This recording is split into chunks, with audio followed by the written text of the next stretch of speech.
Yo,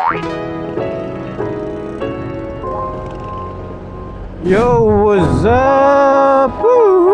Today, ngayong araw is pag-usapan natin ulit itong si Honda Click 160. Ito, meron lang akong i-share sa inyo. Meron lang akong gustong i-share.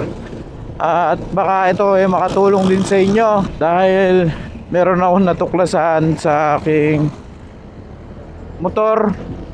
Kung mapapansin nyo kasi nung nag-change oil ako, sa last vlog ko ng change oil, nagpalit ako ng gear oil din, diba?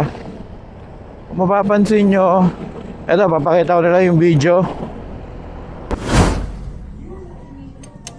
Yan. Gear oil naman 12 din. Ayan. Parang hindi gatas yung ano ko gear oil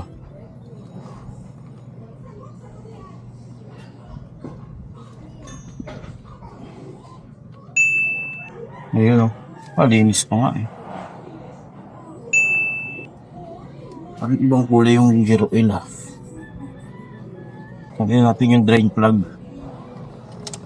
May 12 parehas. Hindi natin sasalin.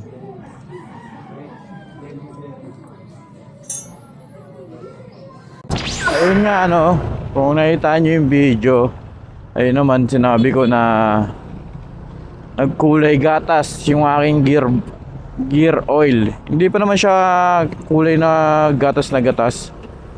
Meron onti lang ang humahalong tubig dyan, malamang. Buti na lang din naagapan ko,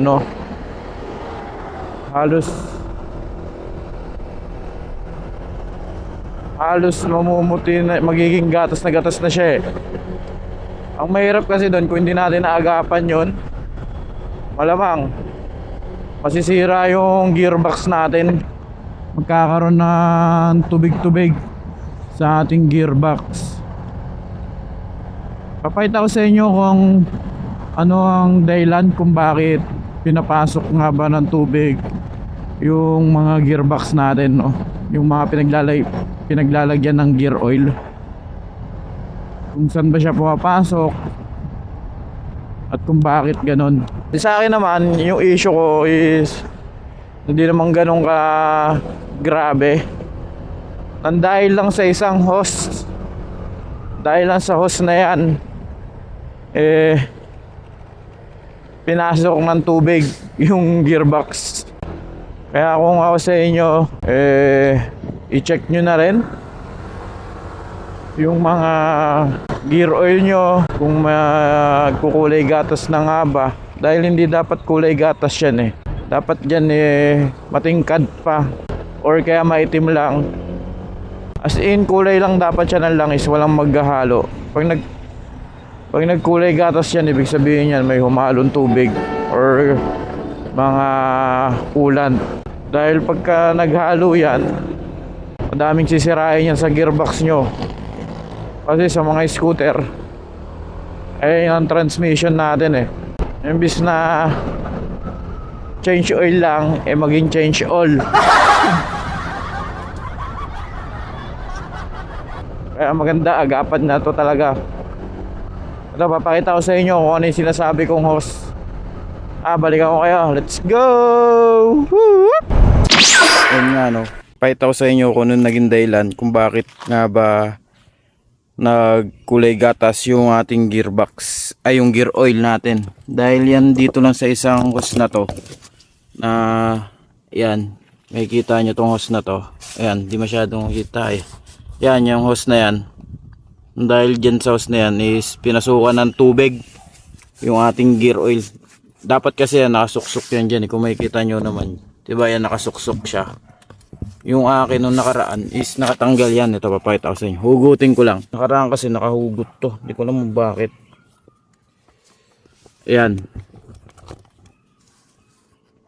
yan, nung nakaraan nakahugot yan ng ganyan Ayan, makikita nyo naman yan. Yung hose kasi na yan, singawan yan para sa gear oil, sa gearbox. Kumbaga nakaganyan lang siya dyan, nakatiwangwang na ganyan. Dapat yan kasi nakapasok yan dito sa may parang block na to. Nandito siya nakasuksok. So nung nakaraan, nakaganyan lang siya. Kaya kapag nililinis ko, is pinapasukan siya ng tubig. Ayan o, mapapansin nyo. Ayan. Pakita ko sa inyo. Yan. Is nakaganyan siya o. Dapat nakasuksok siya dito sa may parang block na yan o. Nakaraan nakaganyan lang siya. So ayun ang naging dahilan kung bakit nagkaroon ng tubig yung aking gear oil. Kaya nagkulay gatas siya. Kaya kung ako sa inyo, check nyo na rin kung naka ganyan yung inyo. Pag nakita nyo nakaganyan, ipasok nyo lang yan dito sa block na to. Ito. Ipapasok nyo lang siya dyan. Ito. Pasok natin. Suksok lang natin yan.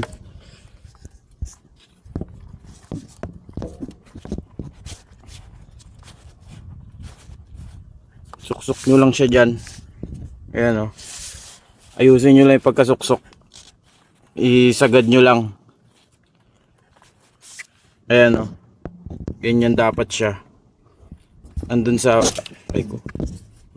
kulay black na yun o. Yung black na nandun. Dapat nakaganyan siya. Yan. Dapat nakaganyan siya. Hindi ko alam kung kita ba. Yan yung black na yan. At nakasuksok siya doon. Tapos check nyo rin kung may mga punit na or ano na, pangit na yung goma, yung hose. Check nyo rin yan. Ayan. Dapat nakalock siya maigi para hindi papasukin ng tubig. Kasi ano yan eh, ayun yung singawan yan ng init ng gearbox natin eh. Para hindi rin tayo magka-problema. Shiner ko lang din naman to dahil nga naranasan ko, no? Baka mamaya maranasan nyo rin eh, mapraning-praning din kayo kung bakit nga ba ganun ang mangyari sa inyo. Mas maganda na alam nyo na rin kaysa dala nyo sa mekaniko kung ano papabili-bilin sa inyo at kung ano-ano pa yung papalit-palitan. Pag nagganon, pwede nyo na rin palinis naman yung gearbox nyo. Yung akin hindi ko pa pinalinis, ginawa ko lang doon is finlash ko lang talaga ng sagad yung gear oil para mawala-wala. Pero papalinis ko rin yan, papabuksan ko yan. Ano, check natin yon pagka, i-vlog ko rin yon kapag ipapalinis ko yung gearbox na yon. Yun nga ano, na-share ko lang din naman sa inyo yon dahil nga na-experience ko. Kasi nung una, halos praning-praning din ako. Hanggang sa hinahanap-hanap ko nga yun, chinek ko yung mga air filter din. Kung meron nga bang tatagusan din ng tubig doon. Halos lahat chinek ko yung fittings ng mga takip, chinek ko yung air filter kung may papasukan ba ng tubig. Halos wala naman papasukan ng tubig sa air filter nun. Hanggang sa check ko nga yung hose na yon, na pagtingin ko nga nakalabas siya. Kaya ginawa ko, inanuhan ko na, pinasok ko. Kaya nalaman ko na doon talaga pumapasok yung tubig. Kasi dapat doon nakapasok yun doon sa loob eh. Hindi siya dapat nakalabas. Dahil napakalaking problema nun kapag ganun ang nangyari. Lalo na kung tumagal-tagal yon, is papasukan talaga ng maraming tubig. Napakalaking problema nun. Daming sisirain nun sa gearbox mo.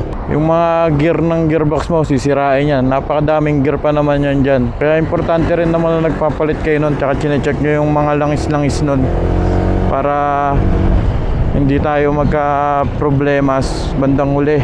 Tsaka maganda nun, check nyo na rin muna bago nyo dalhin sa mekaniko. Kasi mahirap na, mamaya dalhin nyo sa mekaniko, ayun lang naman yung problema. Napakadaling bagay lang nun, kahit sino kayang gawin. Mamaya kasi makapunta kayo sa mekaniko na kung ano yung pagpapalitin sa inyo, gumastos pa kayo ng malaki, imbis na yung hose lang na yun ang gagalawin nyo. Yun lang, share ko lang naman yun. Hanggang sa susunod mga idol, kung meron pa akong ulit makitang issue sa motor na to, sasabihin ko agad sa inyo, update ko agad kayo. Kaya yun, maraming salamat sa inyo mga idol. Hanggang sa susunod na video ulit. Babush! Woo!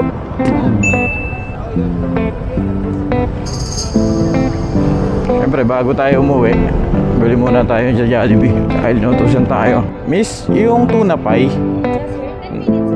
Yung 6 pieces, magkano yun? Yung bundle daw, 294. Si, 294. Sa ko na hintayin, dito na lang.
Bukas.